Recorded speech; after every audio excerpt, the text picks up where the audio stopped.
It's a Monday.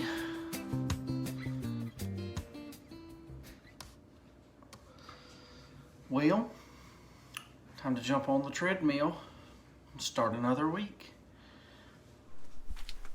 Looking at my plans for today, and while I was getting ready after my run, I did 3 miles, by the way, but getting ready after my run, Sharon was reading to Jeremiah, and tomorrow I'll read out of the same book for him when I'm teaching school.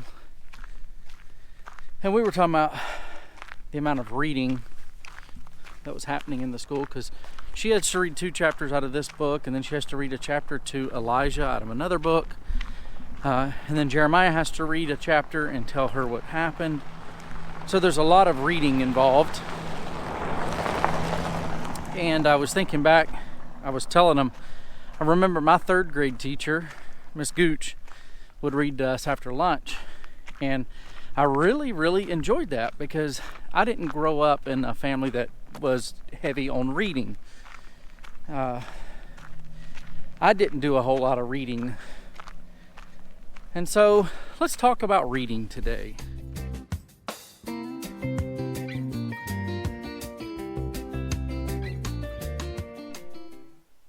So people basically read for one of 2 reasons: education or entertainment.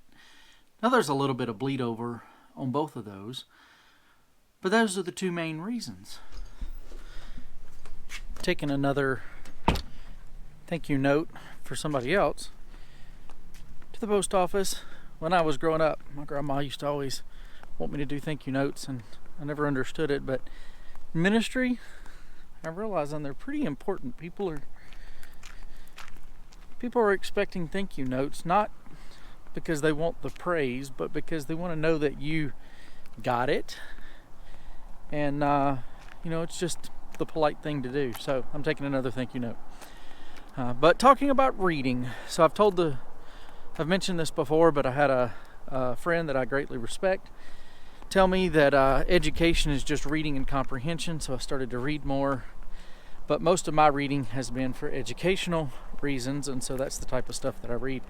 I've got a couple of friends who read for fun, and me, I've never been into that all that much. I would much rather watch a movie. Whatever reason, reading is an exercise. You're working out your mental muscles, and we're better off for that. In general, our world has gone away from written communication to video or something of that type, where it's a little bit easier. It's easier to pick up nuances. It's easier to pick up things that people are saying, whereas in reading, you have to do a lot of the work yourself to make sure that you understand. And while I'm doing online schooling, this has become really clear, because I have to do tons and tons of reading. But when I look at the PowerPoints that my professor gives me, you can tell that in their lecture they would be doing highlighting of certain things. And so while it's live, you can pick up on nuances that will take you longer to pick up on when you read. And so, I think there's a place we need to keep for reading, and allowing our brain to actually do that work to help us become thinkers instead of reactors. I took a class when I was in middle school at Duke University, and it had to do with television and how movies create emotion in you, so that camera angles and lighting and music and all that type of stuff can make you like a character or dislike a character.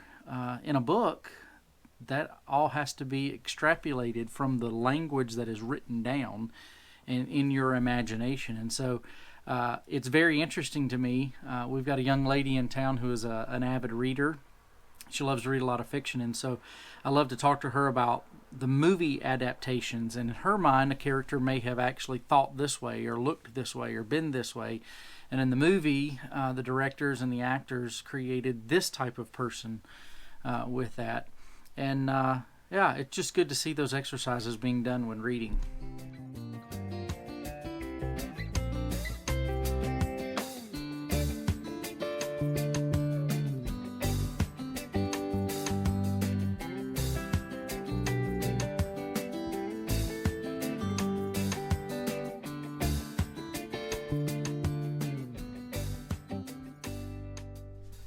In my humble opinion, which I highly value, reading is probably the quickest and simplest way to better yourself. I say that with a caveat. But reading is an easy way for someone to gather information, to make themselves better, to work out that mental muscle, and to do all that. The caveat is you have to apply that knowledge. You have to filter it all. Just because it's written doesn't mean it's true. Just because it's written doesn't mean that it is of value. So you have to be able to work your way through that, and that involves that mental muscle. But it is the best way to do it. And I've heard of a quote. I don't know who said it. Maybe somebody can let me know. But it said, a man who won't read is no better than a man who can't read. And so reading is by far the easiest and simplest way to better yourself quickly. Sometimes you read for education. Sometimes you read for fun. This book right here, On Reading Well, I highly recommend. It is...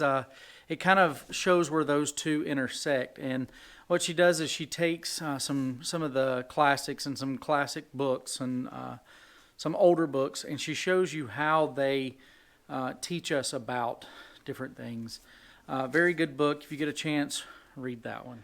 So during Bible study, the boys were playing in the Tahoe and locked us out. So I'm walking home to see if we have an extra set of keys there and to get the car so that we can go get our supper from the cafe. I'll let you know how this goes. I made it in, but I did not record that because I don't want to be teaching people how to break into stuff.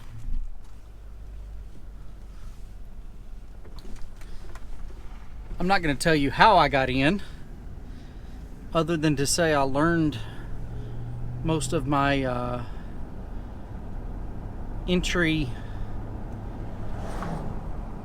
skills through reading.